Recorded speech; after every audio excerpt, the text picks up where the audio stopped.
그럼 두 번째 이슈로 한번 좀 넘어가 봐야 되는데 이것도 굉장히 핵폭탄이 떨어졌죠. 네. 이재명 민주당 대선 후보 3심에서 파기환송됐습니다. 일단 박수 한번 치고 시작하시죠. 네. 네. 정말 멀리 안 네, 나갑니다. 정말 멀리 안 가네. 정말 오늘 사법부 정말 다행히 네. 오늘 또 이렇게 법조인 분들이 두 분이 계셔가지고 다행이에요. 얘기하기가 좀 편하게 됐는데 어제 진짜 제가 요즘에 이제 경서 끝날 때까지 술 안 먹으려고 그랬거든요. 네. 근데 어제 축하 파티를 안 할 수가 없는 거예요. 많이 드셨구나. 네. 어제 많이 그래서- 드셨어요? 그래도 조금 이렇게 기분 좋을 정도로. 네. 잔치국수도 좀 드시고요. 그럼요. 네, 근데 일단 민주당 내에서는 굉장히 강력하게 반발을 하고 있는 것 같아요. 김병기 의원 같은 경우에는 이것들 봐라, 뭐 한 달만 있다가 보자라고 사실상 협박에 가까운 발언을 하기도 했고요. 저게 진짜 협박이죠. 네, 그리고 또 민주당에서는 긴급회의를 열고 이건 사법 쿠데타라는 이제 말까지 했어요. 그래서 제가 궁금한 게 어제 판결 선고하는 거 생방송 중계도 보고, 그리고 이제 그 판결문 동아일보에서 또 올려줬더라고요. 그래서 꼼꼼히 다 살펴봤는데 뭐 그렇게 뭐 사법 쿠데타라고 말할 정도로 법리가 왜곡됐거나 이상한 게 없는데 서정영 위원장님은 어떻게 보시나요? 그 대법원 판결에 대해서 일단 제가 그 판결 선고 직후에 딱 느꼈던 게 제가 사실 페이스북에 글을 잘 안 쓰는데요. 네. 어제는 페이스북에 글을 하나 쓸까를 고민했던 포인트가 뭐냐면 네. 법조인으로서의 자긍심을 지켜준 판결이다. 네, 왜냐하면 대법원이 그 많은 법조인 분들이 뭐 정치적 영역에 있든 없든 간에 처음에 이게 상고 기각을 많이 예상을 했을 겁니다. 그 네. 이유는 많은 사건을 다루어 봤을 때 상고 기각 사례가 많았기 때문이거든요. 네. 그런 통계적인 경험 때문에, 실무적 경험 때문에 그런 예상은 하셨지만 그래도 또 한 가지 항소심 판결이 잘못되었다는 생각 또한 너무나도 많이 하셨어요. 네. 아마 우리 박상수 맞아. 위원장님도 네. 마찬가지고요. 네. 특히 뭐 조작과 관련된 판단에 있어서는 거의 네. 뭐 얼마나 조롱의 대상이 됐습니다. 사진 법원의 확대. 판결이. 네. 법원의 판결이 그런 것을 뭐 조롱의 대상이 되는 것을 보고 있으면 어제 개혁신당의 이기인 의원이 조작범 사진 탈피. 조작범에서 탈피했다고 페북 네, 바로 올리더라고요. 네. 그래서 항소심 판결은 그 국민의 법감점이나 그 법조인의 일반 상식이나 뭐 이게 법률적으로는 굉장히 괴리가 있는 그런 판결이었어요. 그래서 네. 반드시 수정이 이루어졌어야 했고 그게 뭐 어쨌든 어제 판결로서 바로 잡아져서 네. 굉장히 다행이다. 네, 그리고 그로 인해 우리 법조인으로서의 자긍심을 좀 회복해주는 판결이었다 네. 하는 거. 그리고 많은 분들이 어제 그 보도자료나 이런 것들은 보셨겠지만 판결 전문은 아마 못 보셨을 것 같아요. 네. 그래서 저도 판결 전문을 어제 꼼꼼히 보고 싶었으나 시간이 네. 부족했는데 왜 시간이 부족했냐?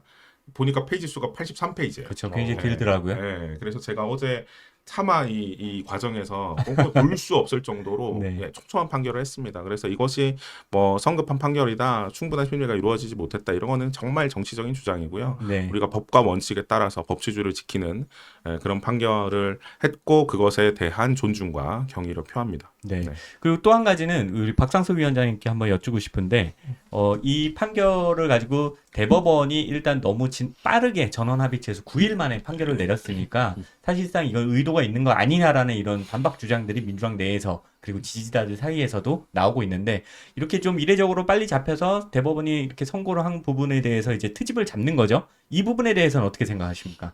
그냥 뭐 당연히 나올 판결이 나온 것이고 그렇게 치면 1심 판결이 그렇게 길어졌던 것에 대해서는 뭐라고 얘기할지 1심 판결이 한 24개월인가 24개월 걸렸어요. 정도 2년. 걸렸어요. 원래 633이 원칙이잖아요. 맞아요. 근데 이제 2022년 대선 때 기호 6번 허경영 후보는 네. 벌써 피선거권 박탈됐어요. 그 네. 뭐지 이병철 양자라고 했죠. 맞아요. 정말로 해가지고 네. 벌써 피선거권 박탈이 됐는데 같이 그 허위사실 했는데 지금까지 대법원 판결이 안 나와. 심지어도 이것도 파기환송 2심이 잘못돼서 파기환송이라서 또 2심 가서 재판하고 그 다음에 재상고도 할 수 있습니다.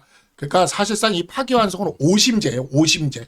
2심 가서 또 한 번 더 하고 4심하고 네. 그다음에 대법원 재선거하면 5심하고 네. 그래서 최종적으로 피선거권 박탈이 대선 전에 6월 3일 대선 전에 나오기는 어렵다. 그렇지만 사실상 대법원이 유죄라는 것을 확실히 이것을 인정해 준 것이다. 그리고 1심에서 나왔던 집행유예형의 범죄가 전부 해당된다라고 한 거기 때문에 네. 1심의 집행유예형과 그 유사한 형량이 유지될 수밖에 없도록 어제 판결을 내려준 것이다. 그러니까 어제부로 더 이상 이재명은 사실상 피선거권이 없다라고 봐야 된다. 네. 네, 이렇게 봐야 되는 거예요. 근데 제가 좀 안타까운 것은 계엄을 안 했으면 어제 이재명은 끝났습니다. 그렇죠. 사실상 끝났죠. 네, 어제 끝났어요. 음. 정치를 더 할 수가 없었습니다. 여의도에서 볼 일은 없었겠죠. 네. 네.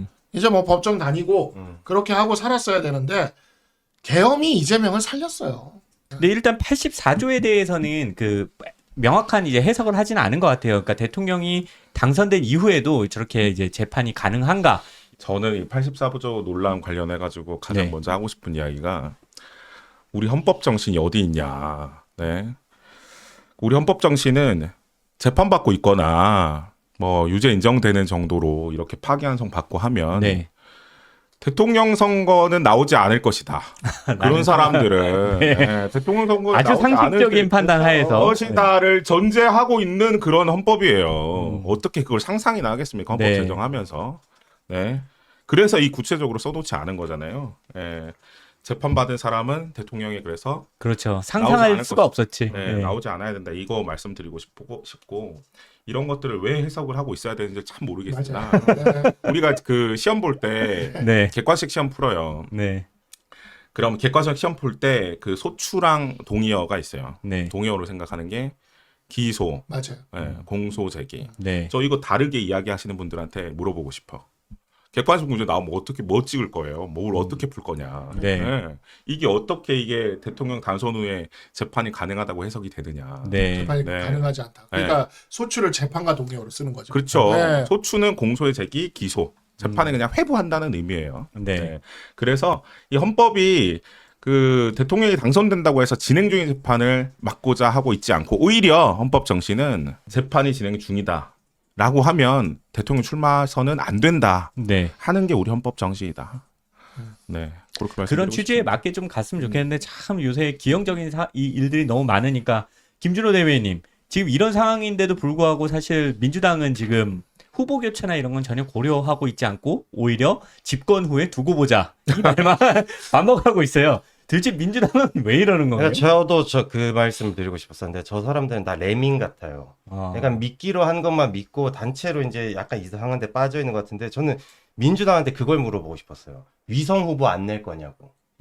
위성 후보를 내거나 아니면 조국 혁신당이 후보를 이제라도 내서 네. 그렇게 하는 게 맞지 않냐. 그러니까 양심이나 염치 이런 게 없이 정치라는 사람인 것 같은데 사실 국가 지도자가 되기 위해서 지금 나와 있는 사람이 범법자고 누가 봐도 저 사람은 사실 사법부에서 판단을 내려준 거지 않습니까? 네. 죄인이라고. 근데 지금 끝까지 하겠다는 거잖아요. 그래서 네. 정청래 법사위원장은 헌법 84조를 무력화시키기 위한 법안을 지금 상정시킨다고 하고 있지 않습니까? 아유, 네. 저는 제가 봤었을 때는 지금 이거야말로 입법 계엄이다. 네. 그러니까 지금 사실 계엄이라고 하는 거는 국회는 건드리지 말라고 돼 있지 않습니까? 근데 행정부랑 사법부를 장악하는 게 계엄인데 이 사람들은 행정부 사법부를 넘어서 이제 국회까지 장악하려고 하는 입법 계엄을 지금 시도하고 있는 거라고 봅니다. 네. 그러니까 이 사람들은 판결문을 자기네들이 원했을 때 그리고 원하지 않은 판결이 나왔을 때 이게 다 약간 준비된 매뉴얼이 있는 것 같아요. 아. 그러니까 지금 보면은 뭐 정치 재판이다, 사법 살인을 저지른 뭐 판사, 뭐 대법원장 조이대와 법원의 불공정 사법 카르텔, 불합리한 사법부 개혁을 통해 뭐 국민의 심판 뭐 이런 이상 헛소리를 해야 되는데 3월 26일 항소심에서 이재명 대표가 무죄가 떴었을 때 이재명 대표 본인이 SNS에서 쓴 글을 읽어 드릴게요. 상식적이고 합리적인 판단을 내려주신 재판부와 함께 마음 모아주신 국민 여러분께 감사드립니다. 이거를 어제 판결에도 똑같이 해야 돼요. 네. 그러니까 사법부가 똑같은 사법부잖아요. 다 서초동에 있는 법원이고. 저기 나오고 있네요, 이제. 네. 그러니까 저분은 그러니까 입만 열면 거짓말이고 그다음에 뭐라고 했죠? 정치 보복 안 한다라고 했는데 지금 정치 보복 시작했지 않습니까? 그렇죠. 벌써 최상목 대통령도 안 경제부총리. 됐는데 네. 그러니까 이 사람은 믿을 수 없는 거를 이제 본인이 보니까 당황하거나 상황이 급변하면은 그러니까 본심이 대체적으로 나오잖아요. 그러니까 지금 자기 본심이 나오고 있는 것 같아요. 네. 그러니까 너네 다 죽었어 약간 이런 거. 이재명 대표뿐만이 아니라 민주당이 지금 하고자 하는 거는 사법부의 권위를 아예 부정하고 또 네. 대법원의 권위를 그렇죠. 부정하고 국민의 판단을 받겠다라는 글을 계속하고 있어요. 그러니까 일종의 사법적인 판단 또한 다수결로 하겠다는 건데 그것이 바로 우리가 인민재판이라고 부르는 그렇죠. 것이죠. 네. 인민재판을 하겠다라는 지금 이야기를 하고 있는 건데 자 그러면 자 좋습니다. 이번 선거는 그러면은 민주당의 말에 따르면 국민에 의한 인민재판의 법정이 열렸습니다. 네. 이미 우리 사법부에서 범죄자로 단죄된 범죄자 이재명이 나오고요. 한쪽엔 특수부의 전설 조선 제1검이 나와서 누가 척결할 것인가? 이제 국민의 앞에서 인민재판 그들이 그토록 원하는 인민재판의 장이 열리게 하려면 오늘 한동훈 후보를 찍으셔야 된다. 그러면 이 조선 제1검과 조선 제1범죄자의 대결이 인민재판 앞에서 펼쳐지게 된다. 조선 제1검 대 조선 제1범. 그게 더 좋네. 네, 딱 보네, 딱 보네. 최고의 오늘 멘트 또. 네.